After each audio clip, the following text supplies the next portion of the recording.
egg and cheese sandwiches for the early risers, hot dogs and sausages at the turn, beer, soda, chips, and candy. Hello there, from the and welcome cart. to this first round A of the lot tournament. of it is not good for you Anticipation or is for your rampant goal. today. Maybe what we you do. shouldn't treat a visit to the golf course like it's a visit to Uncle Leo's poker game. Remember, golf is a sport, not a game. This is golf, not five-card stud. As with almost any sport, the role that our sense of sight plays in performance cannot be undervalued. It is no different with golf. Does this prove anything? It does if you realize how much what we see or don't see can affect our golf. It is an overlooked part of succeeding at golf. Unlucky. The eyes control more than you think. Several years ago, Joan Vickers, a researcher at the University of Calgary, discovered that elite putters had what she termed quiet eyes. These players keep their eyes absolutely still for a few seconds before and after striking a putt. Less accomplished putters move their eyes rapidly, darting from target to ball and other places on the green. Dr. Mark Guadagnoli, a golf research scientist at the University of Nevada, Las Vegas, who works with top amateur and professional players, described a correlation between eye movement and brain activity. A quieter eye also quiets the brain, he said. You can teach someone fairly quickly a technique to quiet their eyes. We have done it in our lab. He suggested that golfers standing over a putt focus on a spot behind the wall, instead of on the ball itself.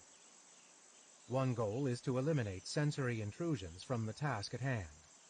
Guadagnoli has players say da on the backstroke and da again to complete the stroke, which serves several purposes, including giving the golfer something to ponder besides the usual negatives like, I hope I don't miss this easy Whoa. putt. Also, research has shown that when most putters focus on the ball, the brain instinctively wants to track the ball off at after one it under. is hit. Hence, the dreaded head lift Okay, while hole number putting. 2. Let's see what you can do Focusing here. on a spot behind the ball, Guadagnoli said, makes the brain and eyes less likely to follow the ball. The quiet eye works in the full swing, too, said Chris Bertram, a professor of kinesiology at the University of the Fraser Valley in British Columbia. We've studied golfers with goggles that measure eye movement, and the more skilled ones lock on a specific target ahead of them, and then focus entirely on the back of the ball. The lesser players have jumpy eyes. One look at the green, one look at a pond, then they look at their club, then their feet, the ground. Their eyes are still moving in so we that have critical about 1 second 115 before yards they start their swing. thereabouts to the pin. Now tell me that doesn't sound just like the average duffer. Here's where I would expect my eyes to be focused over a testy shot. One look at the green, one look at the pond, another look at the pond, especially to notice that the ripples are still on the water from where my previous ball landed. One look at my club, another look at my club because I'm wondering if it's a 6-iron or a 9-iron. I've made that mistake before. One look at my feet, another look at my feet because I've noticed that I haven't shined my golf shoes in 18 months. One look at my grip on the club. Another look at the grip because I don't think the V's of my thumbs and palm are pointing at my shoulders like I heard they should be last night on the Golf Channel. Another look at my grip because I noticed that my glove has mustard on it. I thought I licked that off. One look at the ground, except I can't see the ground because I'm in so much high rough I feel like I'm standing in a cornfield. One look on the horizon for the beverage cart because that reminded me that I'd really love some corn Cheetos. So basically, I don't have quiet eyes. But I should. Yes. As Dr. Guadagnoli explained, taking the eyes out of the full swing can help too. Guadagnoli has had golfers close their eyes when hitting balls on the range. Nice bird on that last hole. We can Let's see become another too one. reliant on our eyes, which is our most dominant sense, he said. You'd be surprised how much you can tell about a shot, and eventually your swing, by listening to the sound at contact and judging the shot by what you feel happened. Guadagnoli told a story about a nearsighted golfing partner who could not see shots past 200 yards, but always hit the ball straight, so it didn't matter. Then Guadagnoli's friend had LASIK surgery and soon started hitting more wayward drives. My theory is that he started turning his head to watch the ball, Guadagnoli said. Yeah, I stand corrected. It's the deep stuff for you. Could anything this complicated, this convoluting, and this contradictory be only a game? Could something that tests our anaerobic thresholds, our musculoskeletal structure, our metabolic production, and everything else from our hip flexors to our eyesight, all in the quest to put a ball in a hole? Could that be anything other than sport? Well, it could be a waste of time, too, but you think that only when you shoot 20 strokes higher than normal. Okay, but here we go. This one to save if you par. are still on the fence about whether golf is a sport, know this. Whatever golf is, it ought to be played and played often, because golf is good for you. It may even save your life. For this, you do not have to take my word.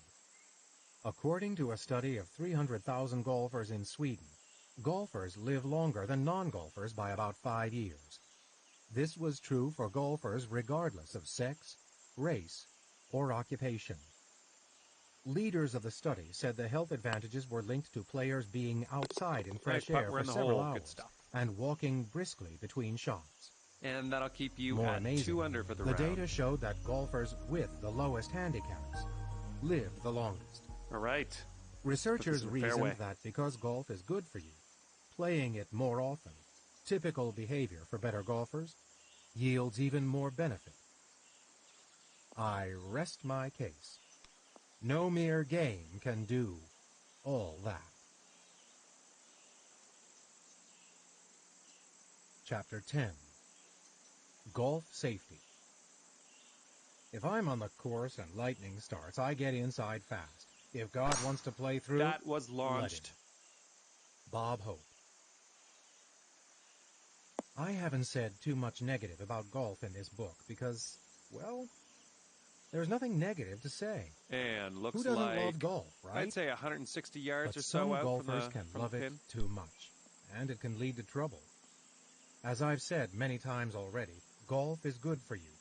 For the exercise, the fresh air, and the socialization benefits. Heck, doing the math as you try to keep track of all the side bets is good stimulus for the brain. But we can get too much of a good thing, and I'm not talking about hand calluses or back spasms. Some harmful extremes lurk on the golf course. Great contact. I'm not trying to scare anyone, and I'm certainly not advocating we play less golf. We all want to live 5 years longer, like the golfing Swedes.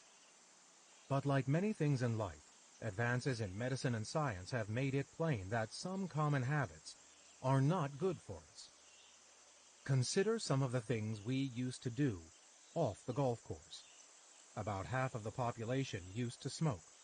People believed exercise in adulthood was bad for your heart, and they thought salads were for rabbits. Over time, we have learned differently. It should be the same in golf. For decades, there have been very few health and wellness admonitions when it comes to golf. 3 under for the Golfers round. were warned not to stand in front of someone else when they were hitting. A rather next stop, obvious fairway, warning that still goes unheeded. Golfers were told to be careful looking for lost balls near seaside cliffs. Another duh moment. If you were playing a desert course, you were told not to chase errant shots into the sand and scrub, unless you really liked snakes. I've played in Canada and Montana, where I was reminded that moose roam the fairways, and it is best not to try to hit them off the tee, because an enraged moose can run 40 miles an hour, faster than a golf cart. Ponds were not considered dangerous, but the large and often ornery snapping turtles that sun themselves near the ponds can be. Don't get too feisty with the geese or swans near those water hazards either. If their young are around, they will chase you. I don't think they could really do you any harm, but you will be the source of relentless mockery for the rest of the day, if not the year, should your partner see you sprinting in fear from a waddling, livid goose flapping its wings. Larry David, in an episode of Curb Your Enthusiasm, killed a prized black swan in this situation. Suffice it to say, it did not turn out well. Other than those perils, nice most of them wildlife-related, golfers were told woody, to hat on that go shot. Enjoy yourself in the large, green outdoor playground Pretty of golf. deep rough here. And you should. I'm not going to The dangers sugarcoat are it. few and controllable. But just as there is now room in most of our diets for salads and even vegetables, there is room in our golf bag of sensible behaviors for a dose of prevention and an understanding of what can go wrong out there. 2 golf hazards, for example, not discussed nearly enough would be the danger of lightning and the risk of skin cancer from the sun. If you play enough golf, you are regularly exposed to both.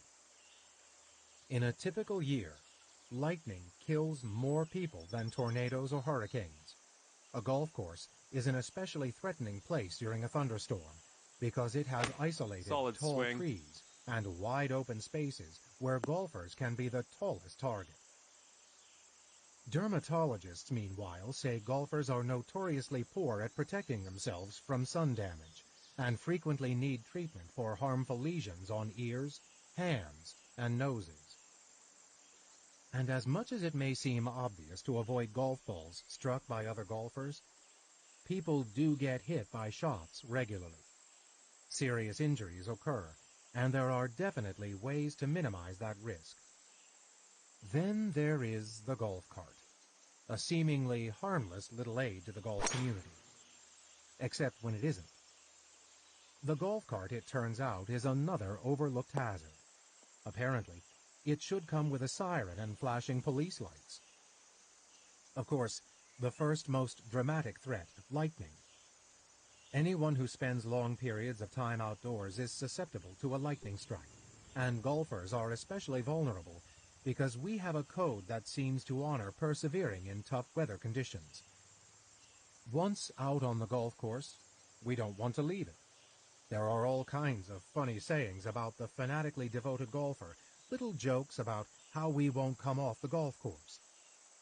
It never rains on the golf course, people say. Nae wind, nae rain, nae golf, the Scots say. And golfers everywhere like to declare that a terrible day on the golf course is still better than a good day at work. Swing. Lee Trevino certainly never feared he would be struck by lightning. Okay, I lived in Texas here. where This lightning rose up quick in the sky, left quick, and we never thought too much of it, he said. Then, in 1975, Trevino was struck by lightning while playing in the PGA Tour's Western Open. He sustained injuries to his spine and had surgery to repair damaged discs, but was hampered by back problems for years thereafter. And when it happened, it wasn't even raining, Trevino said. Just boom! It wasn't a direct hit, but it came up through the ground and got me. 2-time United States Open winner Retief Goosen was 15 years old and playing golf with his friend sitting at 2 under for the round. Petersburg Golf Club in South Africa. A slight drizzle began to fall when lightning suddenly struck 6. the ground near the boards. Potgieter was knocked off his feet, and when he stood back up, he saw Retief motionless on his back. Retief's clothes had burned off. His watchband had melted into his wrist, and his shoes had disintegrated.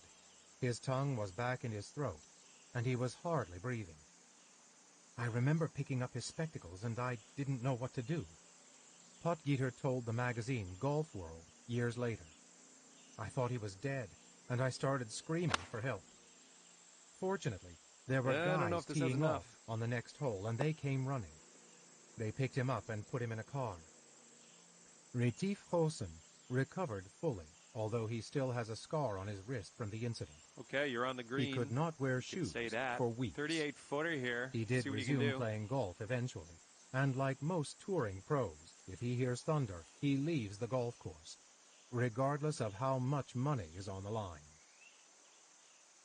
Several years ago, while covering the Westchester Classic tournament outside New York City, I was one of 25 or so writers the pro golfer Rocco Mediate called together for a lightning awareness seminar. Mediate had never been struck by lightning, but he knew of golfing friends who had been seriously affected, and he began working with the National Weather Service to educate golfers. With Mediate that day was Michael Utley, a recreational golfer from eastern Massachusetts, who was struck by lightning while playing on Cape Cod. All right, let's let her rip. I don't remember what happened. I didn't remember anything for 38 days after I was struck, Utley said. But my friends who were there with me said they heard the loudest noise they had ever heard. And when they looked around, I was smoking and falling to the ground. Luckily, one of my friends had recently taken a CPR refresher course, and he started reviving me. My heart stopped several times and I was revived several times, but I made it to the hospital. About 38 days later, I was feeling well enough to start the rest of my life, although I had lost all learned memory. I had to relearn all the basic functions, walking, eating, dressing myself. One day I was just a guy worried about whether I could get to the green with a 7-iron. Then everything changed. All right, looking good so far? Utley smiled as he told the story, and he seemed healthy and fit again. But he added, I wish somebody had told me more about lightning. And this next shot's looking like to I am be telling around you. 190 yards out. This kind of thing happens often. A few years ago on a driving range in Colorado, a lightning storm passed through with dozens of golfers hastily seeking shelter in their cars. Thinking the storm had passed, most went back to hitting balls. Then, 19 golfers were knocked out and hospitalized, with the lightning passing in an arc from golfer to golfer on the range. All survived, although some were left with permanent injuries. Golfers being struck by lightning when they come back too soon is common, and lightning experts say like this you may should be wait in the deep 30 stuff. minutes from the last time you saw lightning. But even more common are golfers who are struck because they don't leave the golf course when they see lightning in the distance, or hear some distant rumble of thunder. Golf is addictive, and hard to walk away from, and sometimes we think, but I'm playing so well today, or it took me 2 months to get this tee time. I know I have done that, but I don't do it anymore, in part because I attended the presentation by Mediate and Utley, and because of conversations I've had with lightning researchers like John Jensenius. Jensenius has for years investigated every injury caused by lightning in the United States. From his office at the National Weather Service, he interviews all the victims, if they survive. And when it comes to golfers, he said many had advance warning because they heard thunder in the distance. The golf course is one of those places you can usually see a storm coming, Jensenius said. But a lot of golfers don't head in, thinking they have not yet seen lightning. Unfortunately, every thunderstorm has its first flash of lightning, and that one is as deadly as all the others, Jensenius said. Lightning often strikes 10 miles from any rainfall and can strike ahead of storms or seemingly after they have passed. Jensenius said golfers should examine the sky and plan. On a golf course, if you hear any thunder, you should head inside a building or a hard-topped car as soon as you can get there, Jensenius said. I study the case histories of all lightning fatalities. Often, if people had gotten inside 5 or 10 minutes earlier, they would be alive. This is the 8th all hole. The cases Let's see are very sad. What you can do. These are good people who make a mistake. Jensenius said golf clubs and other metal objects do not attract lightning. This is a persistent myth that lightning experts work hard to debunk, with limited success so far in most quarters. The fact is, experts say that lightning occurs on too large a scale to be influenced by small objects on the ground, whether they are metal or not. Lightning bolts can be several miles long and may emanate from a cloud 8 miles above the ground. That lightning bolt is heading down from perhaps 50,000 feet, so it is not influenced by your 3-foot-long metal clubs or your metal jewelry. Another myth. The rubber tires in the golf cart will protect you because they ground the vehicle. Even in a car, It is not the rubber tires that are offering the protection against lightning. Jensenius said getting in the golf cart will offer little shield from the dangers of a lightning strike. As for the rubber tires misunderstanding, no one in the lightning safety community knows where that got started. It seems sensible, but it's not true. In fact, unfortunately, farmers rank high in the catalog of lightning victims. They are hit riding tractors. All right, with this next one's for rubber birdie. tires. Many lightning victims are struck riding lawnmowers with rubber tires. Cars are safe, lightning experts say, because they have metal roofs and sides. As for those huts you sometimes see on the golf course, the ones that you probably thought would protect you from lightning, they will probably only protect you from rain, Jensenius said. There isn't anywhere on a golf course that's safe, unless it's a sturdy structure built to withstand a lightning strike. That means it has walls. That the maintenance was building or shed with electricity fine might do putting. the trick, but 2 not under a for the wooden round. portal. The National Weather Service offers safety guidelines and suggestions Okay, here online we go. at www.lightningsafety.noaa.gov. A few other sobering facts. The majority of lightning victims are children or men younger than 40, which suggests to Jensenius that behavior or peer pressure plays a significant factor in who gets struck. About 85% of victims are men. Being safe is inconvenient, he said. I'll add that most people struck by lightning do not die, but most are left with lifelong neurological problems. The debilitating symptoms include memory loss, sleep disorders, chronic pain, numbness, stiffness in joints, muscle spasms, and depression. I know golf is a great sport, Jensenius said, but it will be a great sport after the lightning has passed, and after you have waited another 30 minutes.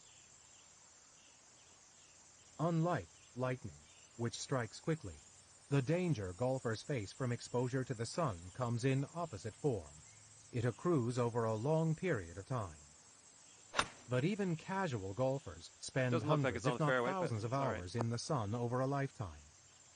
We love to play, and since golf is such an absorbing task, our mind can easily be distracted from the beating our skin takes on an unrelentingly hot day. And some golfers don't really get sunburned, or they have skin that appears to have adapted to the sun. In each case, damage to the skin can still be occurring. Other golfers rationalize that they are not really in the sun that often, since they are riding on a golf cart. They are forgetting how long it can take 4 golfers to chip onto a green and putt out, or how much time is spent waiting to hit on the tee box. Golfers are highly susceptible to skin cancers brought on by overexposure to the sun. The Women's Dermatologic Society for several consecutive years has conducted free skin cancer screenings at select LPGA tour events across the nation, with doctors examining fans, caddies, and volunteers. About 45% of the people we see at those screenings have something on them that's going to have to be treated, and that's a much higher incidence rate than the general populace. Dr. Marta Rendon, a South Florida dermatologist who has participated in about a dozen of the golf tournament screenings, all right, 13-footer here. We see skin cancers and a lot of precancerous spots. The screenings have saved a lot of lives. For some reason, perhaps because women are more conscious of their skin than men, LPGA players take the steps to protect themselves from the sun far more than the male professionals. Walking with LPGA players Christina Kim and Paula Creamer at a Pro-Am tournament one year, I was struck by how often they applied sunscreen. We've lost some caddies to skin cancer. And after 9 and something holes, like that really you're doing great. Me, Keep up the good work. Let's see you on the back 9. So we've been more aware of it for a while. But I can tell you that we talk about it more now than ever. There's always sunscreen in our lockers at every event, and we'll remind each other sometimes. You know, at the turn, hey, more sunscreen every 9 holes, girl. It's on people's minds. It's amazing to think how people used to play golf for hours without putting any protection on their skin. Dr. Wendy Roberts, the president of the Dermatologic Society, This one's a has beauty. her practice in Rancho Mirage, California, a Palm Springs Valley community known for its many golf courses. She said specific problem areas for golfers include the back of the hand, not usually inside a golf glove, and the lips, which should be protected by balm with sunblock. Men also completely forget about their ears, and they miss the patch of skin on the side of the neck just below the ear, Roberts said. I remove a lot of cancers from that spot. She added, I have golfers tell me that they are being careful because they wear a hat or a visor. But when I ask if they put sunscreen on their legs, they say they didn't think of that because they're in the golf cart a lot. But the leg is the #1 site for melanoma on a woman, and #2 in men. The LPGA has a sun safety initiative, and many of its players preach the sun protection gospel. The Women's Dermatologic Society has been a partner with the help of a grant from L'Oreal USA, Sitting and at has created 2 a under for the website round. with golf sun safety tips. www.playsafeinthesun.org. Plunker in the fairway. One tip that has stayed with me is the lesson of reapplying sunscreen every 9 holes. If you think about it, if you were exercising on a beach for 5 straight hours, would you apply sunscreen just once? Tom Kyte, the 1992 United States Open winner and native Texan, learned he had skin cancer in his 50s. He blames the culture he grew up in, where a golfer's tan was a badge of honor, and a sunburn was just a minor inconvenience for getting to play golf. When I was a kid, you weren't even considered a real man unless you lost the skin on your nose 3 or 4 times a summer, Kyte told me once. I've adopted a new attitude, and all golfers should. Kyte wears a wide-brimmed hat outdoors and applies sunscreen to his arms, hands, and neck. A golfer has to remember that we're busy on the golf course. And looks like we have about 135 yards or so trying to win matches, or just trying to get a few extra yards out of our driver. Our mind is preoccupied, so we don't remember every minute we're in the sun. But our skin does. Chances are, from the beginning of golf, golfers have been hitting other golfers once they wind up and swing. We all know the golf ball seems to have a mind of its own sometimes. We can smack a driver 250 yards down the middle and then 5 minutes later hit the ball 25 yards sideways. We can hit it backward. I have seen people hit themselves with their own shots. You're on the green. This You can snap hook one off your shin and spank it off the hosel so that it bounces directly between your legs and then ricochets straight up. Ouch! That hurts. Reminds me of an old golf joke. Golfer coming off the course to his friend. I hit only 2 good balls all day. Yep, stepped on a rake. Anyway, the bigger danger is getting hit by another golfer's errant shot. And there are precautions that both the swinging golfer and the watching golfer should take. The first step is realizing you are both responsible for making sure no one gets hurt. If you have a golf club in your hands, you should be making sure your playing partners are a safe distance from you. And that'll keep you at 2 under. I know they are crazy enough to play golf with you, and that might make them unpredictable knuckleheads. But before you swing, okay, and we find try to ourselves find each now playing on the 12th partner hole so and see what you can know do. they are not in harm's way. The next most important thing you can do is be very mindful of where everyone is during your practice swings. In the handful of times I've seen someone injured on the golf course, half of those injuries have not involved the ball at all. Some got hit by a practice swing instead. People on the tee box are often inattentive and not altogether mindful of what's going on around them, and they Looks tend like you'll to be in the wander short around. stuff here. Once people address the ball, they put their guard up, but be very watchful of your group on a crowded tee. It's not the best place to swing your driver 4 times as you try to develop tempo. If you must do that, go to the back of the tee or get off the tee entirely and do it far from the group.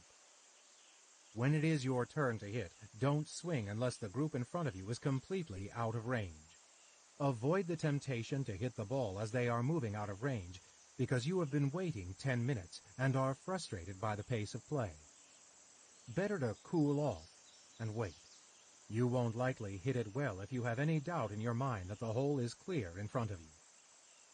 When it is not your turn to hit, plan for the highly unexpected. This is golf. The highly unexpected happens all the time. So don't stand 10 yards in front of another swinging golfer, even if you are 30 yards to the right or left. Have you not seen shots that travel 30 yards to the right and 10 yards forward? You probably have seen that in the last hour. Don't tempt golf fate. Stand back from and off to the side of other golfers whenever you can and watch their shots. It is courteous to help track the ball, and if you're watching, you might just have time to duck when they hit it backwards. Looking good. Sideways. Another way that golfers get injured on the golf course is in the pursuit of an offline shot that went into an adjoining fairway. Don't walk or ride into the other fairway without checking to make sure golfers playing that hole aren't teeing off or about to launch a shot in your direction. If you should hit a shot so crooked that it might strike someone ahead of you or someone on another hole, yell, "4!" as loud as you can. And should you be the one who hears the yell of 4, for goodness sake, don't turn in the direction of that admonition to see where the ball is. That's a good way to get one in the face. What you want to do is make yourself so that's small. going to keep you at 2 Crouch, under for the turn round. away and cover your head with your arms. All golfers should be familiar with the fetal position anyway. There. Golf will leave you that way sooner or later. The last topic in my guide to safer golf concerns a most overlooked piece of risky golf equipment, and that is the golf cart. It is not a dangerous vehicle in the hands of a reasonable driver, but there is something about a golf course that suspends people's natural prudence and turns them into a gaggle of evil Knievels. Golfers tend to drive the golf cart as if it were on track, like something at an amusement park where nothing can go wrong. Golf carts do look like fun, and we treat them like playthings. Admit it. When you were 9 years old and your mom or dad asked if you wanted to play golf, your first thought was, I might get to drive the golf cart. But it is amazing, and a little scary, all the crazy things people do with golf carts. In my regular Google alert for the word golf, I have come across some astonishing mischief, mayhem, and misfortune that ensue when people get behind the wheel of a golf cart. For one, people dump carts in golf course ponds with stupendous regularity, and they submerge them deep enough that the police and heavy-duty tow trucks have to be summoned. One golfer outside San Jose, California, nearly drowned when he tried to swim to shore with his golf bag around his neck. We have 100 yards. I bet there was a brand-new melon-headed driver in that bag, or a dozen Pro 6s. You can also insert your own joke about a melon-headed cart driver here. But seriously, you have to ask yourself, isn't it pretty hard to dunk a golf cart in a pond? I can see losing a ball in a pond. I can see losing 10 balls in a pond, even on one hole. But a cart? I've never seen a cart path that leads into a pond. Can you really be so distracted by how badly you're playing that you don't see the water coming up before the green? Looks like a 24-footer from here. The other thing people do in golf carts is drive directly into low-hanging tree limbs. That causes some head injuries.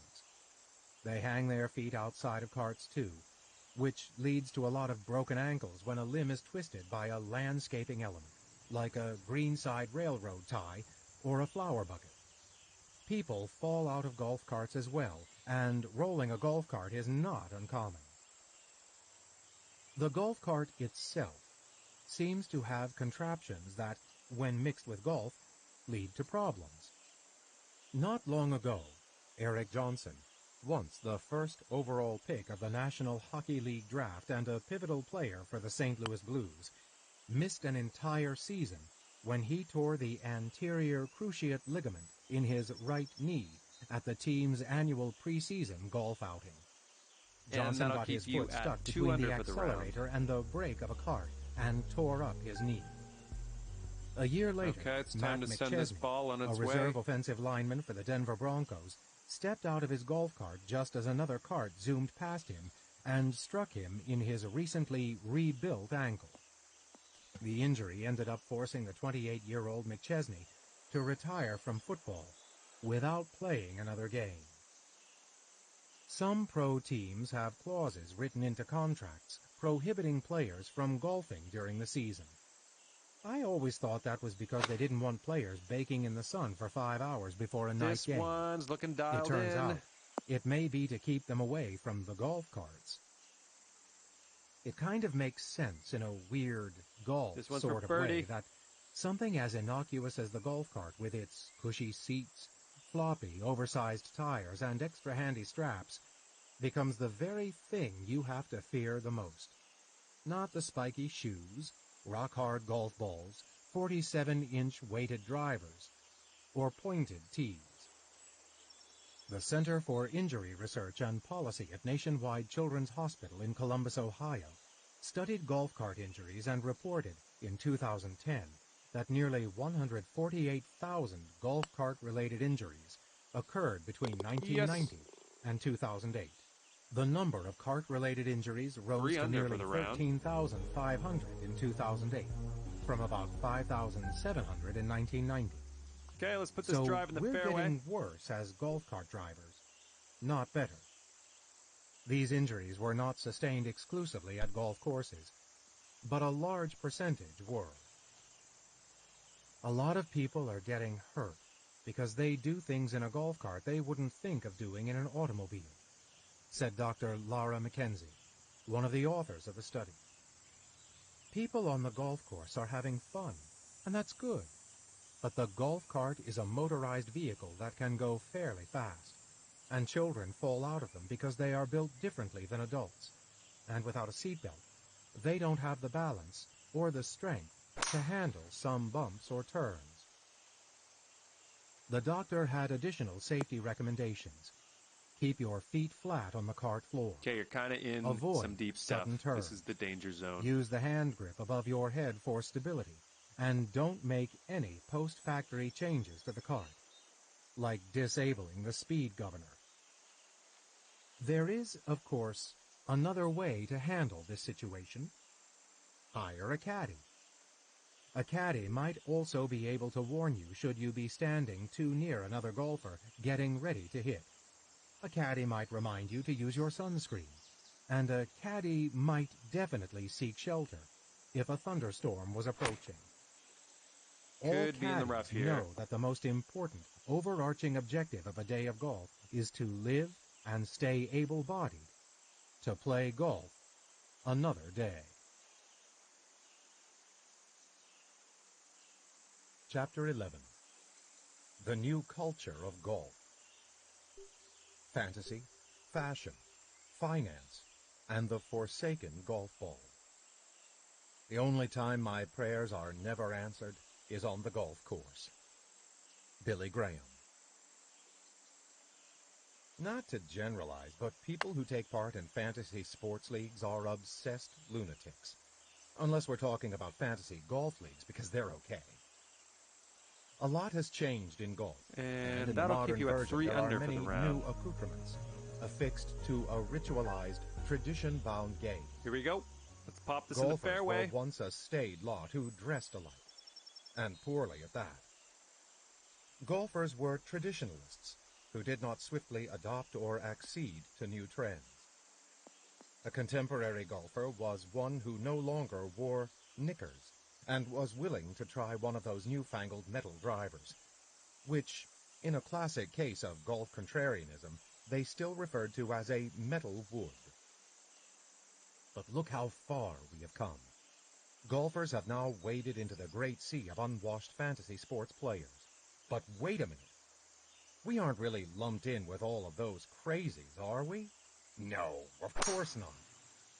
Fantasy golf is the restrained, distant cousin of the other unmannerly, imaginary fantasy sports. In golf, for Nice. example, the annual player draft is a cordial about affair. 135 in a room yards filled out with from guys here. wearing polo shirts, speaking in hushed tones.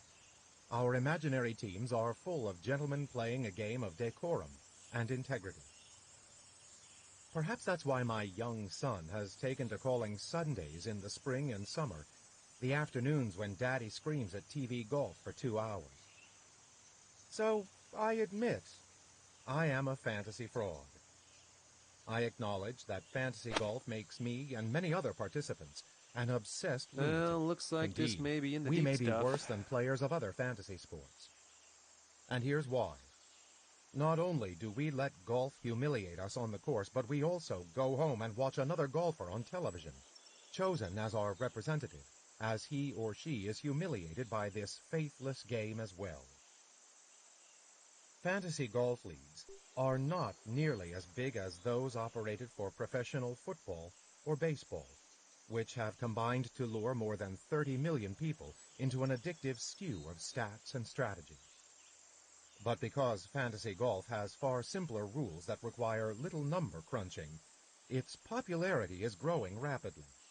More than 6 million people now participate, according to Peter Schonke, the president of RotoWire.com, a site dedicated to fantasy sports.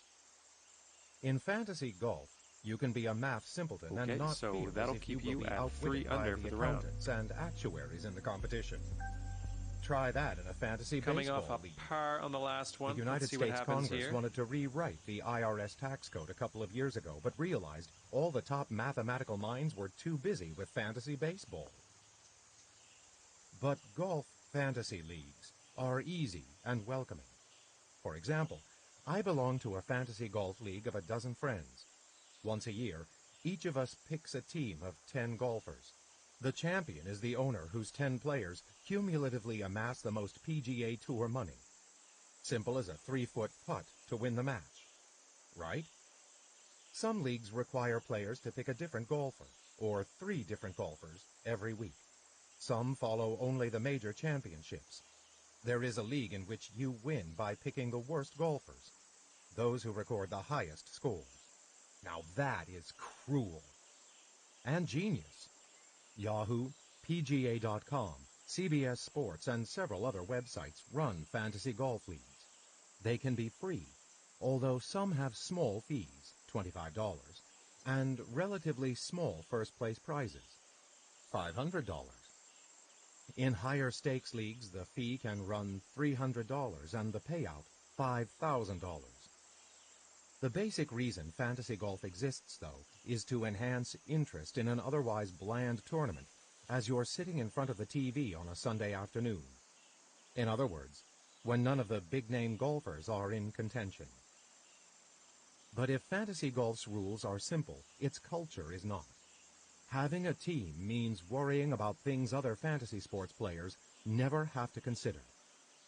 If you are in an NFL fantasy league, your players may have injuries, but you never have to worry that Peyton Manning will decide to sit out a third of the Indianapolis Colts season because his wife is pregnant.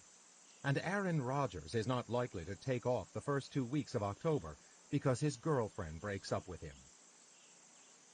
Pro golfers, being the self-employed businessmen they are, do these kinds of things all the time.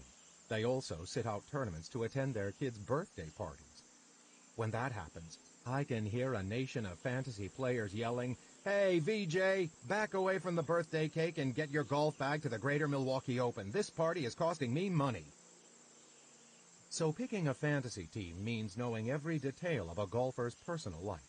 The prototype for a fantasy golf magazine would read like a gossip weekly, dishing on who's going out with whom, who is distracted with the building of a new $10 million house, and who is too busy adding to his 10,000-bottle wine cellar to visit the practice putting green. Or stagger to it. The skinny on drinking habits would be key. Golfers have a lot of free time. A fantasy golf magazine would also have an entire section devoted to the pros' vacation plans. You think I'm kidding? I guess, unlike me, you didn't draft Chris DeMarco for your fantasy golf team in 2006, when he was ranked in the top 10 worldwide.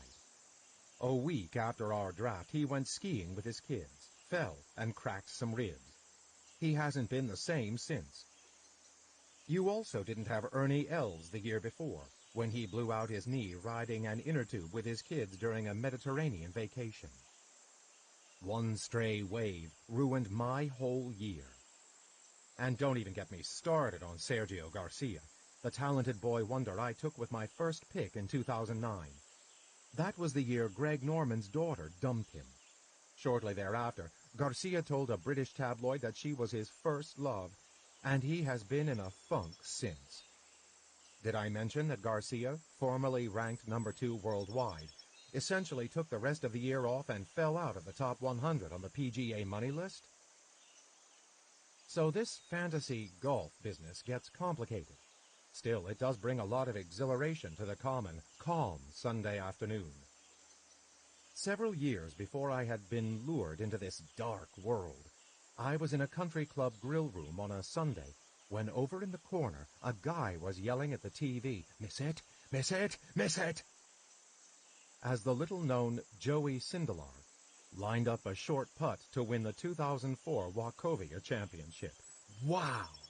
I thought at the time. How could anybody hate Joey Sindelar that much? Nowadays, that scene wouldn't faze me at all. I would understand that the guy glued to the TV had a fantasy golf team and that one of his players was a stroke behind Sindelar. Been there, done that. Except I usually yell a little louder at the TV. Golf fashion. Nothing has changed as much in golf's new world order as what golfers wear on the golf course. Raise your hand if you have heard of Sansabelt. Step to the front if you know what it means. Okay? Go back to the rear of the room. Some of you are still wearing your Sansabelt pants. That's enough of that. Sansabelt pants were big among golfers and other groovy guys in the 1970s. They were trousers that had a wide elastic band sewn into the waist, which was intended to make a belt or suspenders unnecessary. Get it? Sans a belt? They were trippin', rad, hip, funkadelic, and they let you keep on truckin' all the way to your crash pad. Great Jack contact. Nicklaus wore Sansabelt pants, as did Johnny Miller and Tom Watson. Just about every regular golfer in America had at least one pair of Sansabelt pants. You could play 18 holes in the afternoon and not even have to change before you headed to the disco. You would, however, have to change your shoes. For one, they had metal spikes then, which wouldn't be safe on the dance floor when you were doing those John Travolta leg splits, and two, the shoes had foolish-looking lace flaps and tassels. They looked a little like something a 4-year-old beauty pageant contestant would wear. Elton John might have worn them in concert. The average golf shirt then also had long, pointy collars and drooped down to the armpits. You know, that practice drill where you put a golf towel under your arm and keep it there to keep your elbow from flying out on the backswing? In the 1970s, guys just tucked their collar under their arm. Golf socks, meanwhile, were louder than a drunken conventioneer. Belts were as wide as an 8-track tape, 4 under and just for the as round. wild. Golf hats were so pointy they made everyone look like a relative of the Coneheads. Oh, did I mention that the Sansabelt pants had 18-inch wide bell bottoms that caught in the rough and dragged in the goose droppings? Yes, it was a natty, refined game back then. And to think that this was supposed to be an improvement on the days when golfers wore tweed coats and ties. Give me the professor garb before the pimp look any day. Women golfers, meanwhile, did not have it much better. Luckily, they were generally pushed toward more conservative garb, and more of them wore shorts. But essentially, Now that was women's golf fashion was men's fashion in smaller sizes. At least they didn't have to wear the conehead hats. All these years later, have things improved? Looking at around Well, except for Ian Poulter and his Union Jack pants and shoes, yes, they have. In fact, most recreational golfers I know are envious of pro golfers and how they dress. The pros look great in their golf clothes, far better than average golfers look. How do they do that? Everything matches perfectly, even the belts and hats. Everything looks crisply tailored. They don't look like regular golfers at all. The collars aren't rumpled and the shirts don't sag at the belly. And for the bird. Let me tell you a secret. Top golf pros don't put together those combinations. They have clothes picked out for them in advance, like a kindergartner. When it comes to a major championship, the clothing has been selected and assigned to each golfer nearly a year in advance. A small army has been at work to make them look sharp. Here's how it works. For the top players, it is called outfit scripting, and it includes the color and design of the shirt, pants, and hat for all 4 rounds. It usually includes the footwear, although some players are finicky about their shoes. Yes. All the major golf apparel manufacturers, Nike, Adidas, Ashworth, Good do it job for out there. each of the 4 5 major under at the end of championships your round and today. most regular tour Okay, events, too. I am